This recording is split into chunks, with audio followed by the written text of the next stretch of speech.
So it's like how the mighty have fallen. Or how the mediocre have fallen, depending on who you talk to. Well, it depends who you talk to. The crowd goes wild.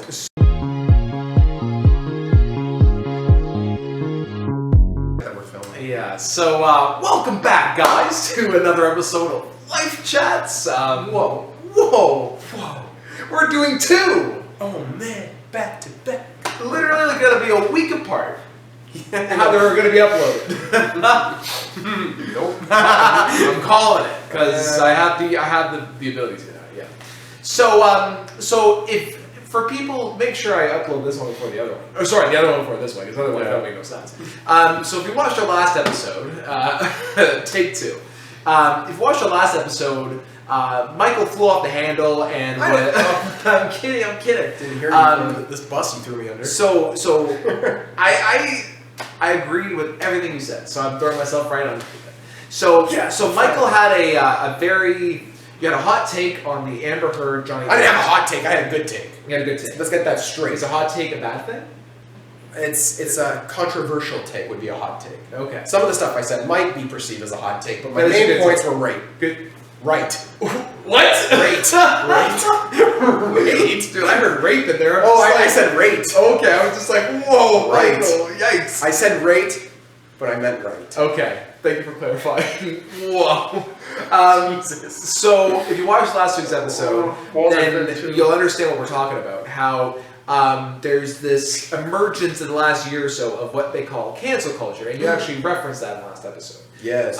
And cancel culture, for those who don't know, is basically a group of people usually go to a platform like Twitter or Instagram. Right. There's usually an accusation made against usually a man, and then therefore that person, in this case, or Roseanne Barr. a man. Oh man. So basically, That's a hot that's a whole other debate. So basically, they get canceled in the sense that they're usually a celebrity. Everyone turns against them, basically renders them complete. Their careers basically useless, and then they obscure into mediocrity and then do live performances at Oakville, because that's what happens when your career's at I didn't even know we were R.E. Roseanne Barr. I didn't even know we were at that. Okay. Yeah, because after we saw Little Shop of Horrors, Roseanne Barr was coming to Oakville Performing Arts Center Oh, was she? the following week. So it's like how the mighty have fallen.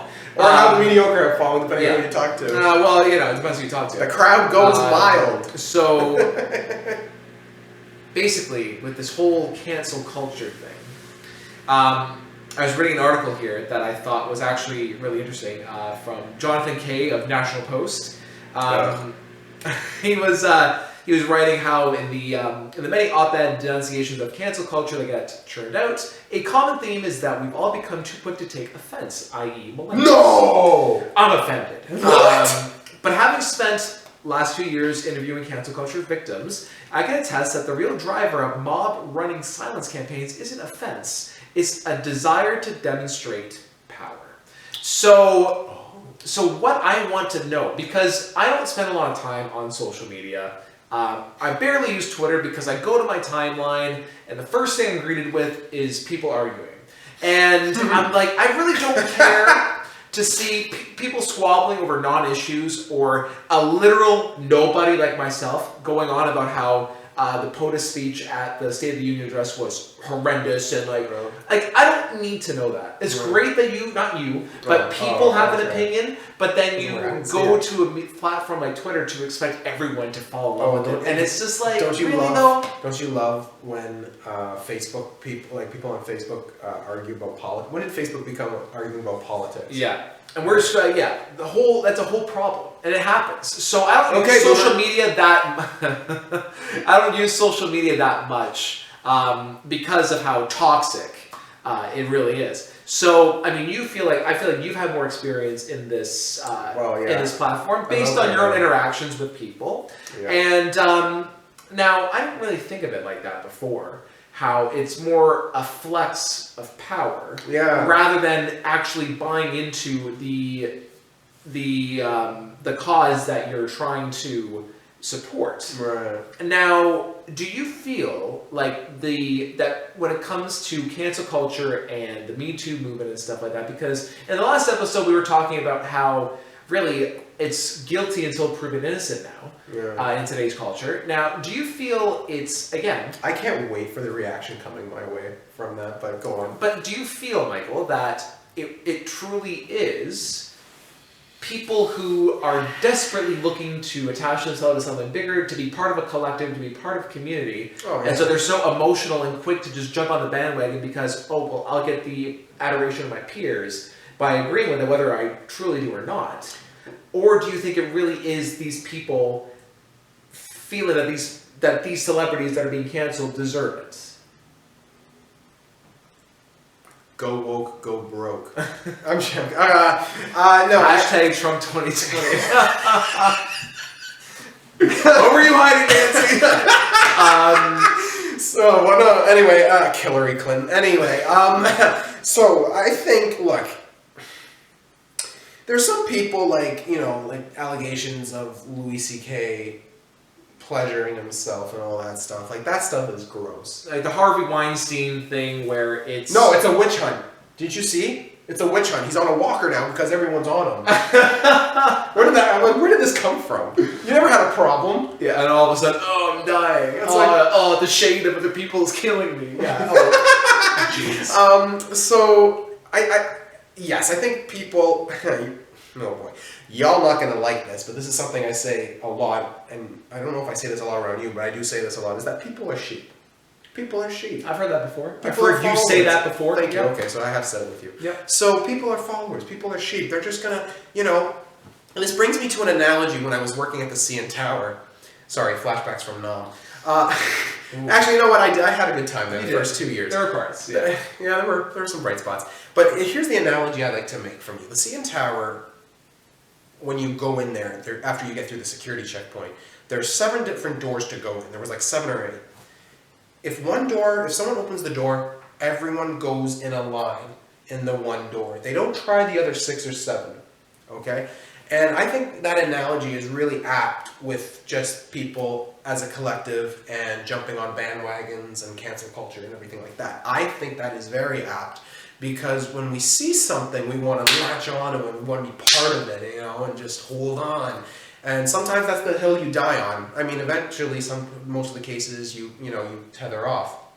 But then also, to your point about the latching onto the bigger community, is that, people, reporters are going and tweeting about things, and they're riling up the people because it's all just trigger words, and it's all just to sell stories. It's all clickbait. But then people just buy into it, and then they get whipped up into this fury. Of course, but you know what? It's all clickbaity, and it's the headline, not the substance. Okay, it's the title, not the substance. Look, I hate CNN and Fox.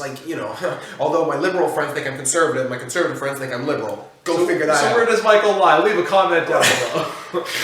But it's now about what grabs the people's attention, and what happens is people don't look into the finer details about things. They just want to hate someone. Now look, I'm saying there are people that are canceled that once you look into the stuff that they've been accused of, rightfully done so. You know what I'm saying? But to jump on the bandwagon right away, and these were people that I mentioned before: Chris Hardwick, the Duke male lacrosse team. Dude from Red Letter Media? Screen Junkies. Although he did cheat on his wife, but the other allegations were false. Other allegations, and he had proof. Proof was in the pudding. Yeah. Right? And my main takeaway that I wish you guys had was these people that are falsely accusing, how come they're not being accused of perjury or having stuff being on them? Mm-hmm. You know what I'm saying? I'm just saying, if it was a man that was perjuring himself, different story. But I think what this is that people just want to, they want to feel, I guess, a sense of a moral superiority.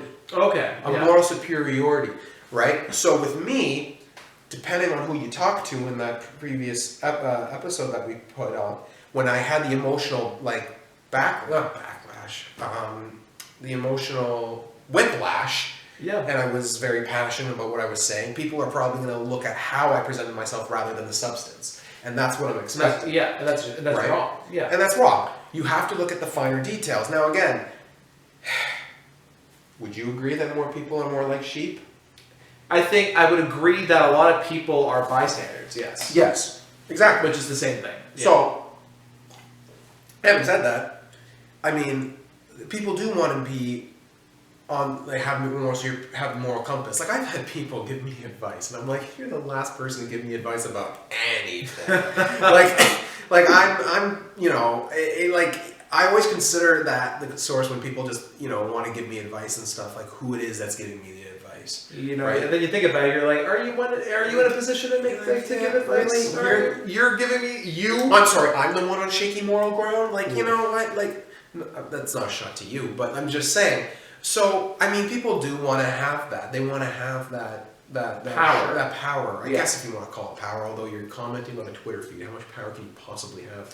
Whatever tiny little shred that they think they do have is enough for them maybe to feel, again, higher than someone else. Right. So yeah, I can agree with, what's his name? K? Jonathan K. Jonathan K. But what's your take, Kevin? I feel like what I want to see is a change in the narrative where, like, to your point, and I think that if people were to maybe research a topic before immediately jumping on the bandwagon and just responding emotionally, and it's maybe a sensitive topic for them and they don't really look into it, but they just see the headline and then they say, oh, well, automatically that's the truth. I think if people were to dig a little bit deeper and then still feel the way they do, then I am totally cool with that because you have made an informed opinion, not rooted in emotion. You've done your homework. Whether or not I necessarily agree with your end result is irrelevant because you actually have an idea. You have a thought. So case in point, there's a writer, he's a sports writer, but he is very left. His name is Bruce Arthur. He's a sports writer. I've met him. He's one of the reasons why I wanted to go into sports and podcasting and all that. I think he's a brilliant writer. And not to say that I'm far right, I'm not saying that at all, but there's a lot of takes that he has on Twitter and stuff that I completely disagree with. Yeah. Having said that, though, I wouldn't shut him out. Yeah. Right? Like, say your piece. Yeah, you disagree with him, but you still allow him the right to say what he wants to say. He's a smart guy. And we live in a free society. And look, I've been in situations where, you're in a debate, but it turns into an argument, and then they just go with their emotions, call you names, turn around, and walk away. Yeah. Right? If you are going to get into an argument about that, just have the facts to back it up, okay? Because we are leaning now more with our emotions, and I think that's a big cause for this cancel culture. My facts don't care about your feelings. But I think the Johnny Depp situation has had people, even the SJWs, social justice wokes, take a step back and maybe look at the situation now and be like, oh, right? So, I mean... But that requires swallowing pride that not a lot of people are good at. No. And that's the problem there. But you know what, though? It's I think there's definitely something that can be made about this whole conversation. I think, again, if this conversation has led to anything, it's just, for people to try and have an open mind to a different opinion. If you are going to latch on to an idea, try to at least do some research into the topic so that you're not looking like a complete idiot when it comes out, like in Amber Heard's case, that all these people were saying, oh, Johnny Depp did this and all this, and then it turns out to be all a lie, and they're like, it's like, well, you clearly are an expert. So here, sorry to interrupt, but I want to throw this at you now, because we're talking about cancel culture. So let's rewind the clocks back last year, where Kevin Hart had tweets from 10 years ago, and at the time there was a movement to cancel Kevin Hart, and the Oscars got rid of him, wanted to bring him back after, because SJWs like to backpedal sometimes. Man, I'm going to get... I don't care. What are you going to do? So what are you going to do? We have 36 subscribers. We might have 35 by the end of this. So... Sorry, Mom. So what do you think about that, where people take tweets and statuses from maybe like 10 years, well, not 15, okay, but 10 years ago, 8 years ago, whatever have you, and then use that as a catapult to cancel people? Not that he cheated on his wife or his first wife or second wife, but because he said something, oh, if my son says he's gay, I'm whatever. Like, what do you think about that cancel culture? I feel, in public records, we hold on to things for 7 years. You're supposed to keep tax receipts, you're supposed to keep records for 7 years. It's pretty average. Okay. So if anything falls within that jurisdiction of 7 years, then maybe you can hash it out, because it's still relatively within the same time period that contemporaries live in. Right. If it's like 10 years or 20 years, things were set in a time where public opinion was that, I don't think it has much ground to stand on, because I've said stupid shit in my childhood. Right. I don't want to throw you under the bus, so we're not going to say that. No, I've said things that I've later regretted. People have said things that they, in their youth or even 10, 15 years ago that are adults. Well, he was. Will change. And Yeah, but he wasn't a youth when he said that, right? He was no, but I'm saying even adults. But Right. like you change over time. Like that was 10 years ago. Okay. How much growing happens in 10 years? Right. So I to your point, 7 years. If you can dig up stuff from the last 7 years that can be seen as controversial, then maybe you have an argument. Anything longer than that, I'm sorry, but that's just not in time anymore. Okay. Well, I was just wondering. You know what though? It's I feel like we're running out of time again. So These things just happen it so happens fast. and then it's gonna be months again before the next one. Watch, this comes out in March. Back to back. So you know what? I just we want to thank you guys for watching again. And Yeah, thanks. So sincere. Hi, Jamie. Yeah, we'll Hi, get Laura. you on the show. But honestly, guys, thank you so much for watching. If you like this video, please like. Wow. Well, we're done. Okay, All right, see ya.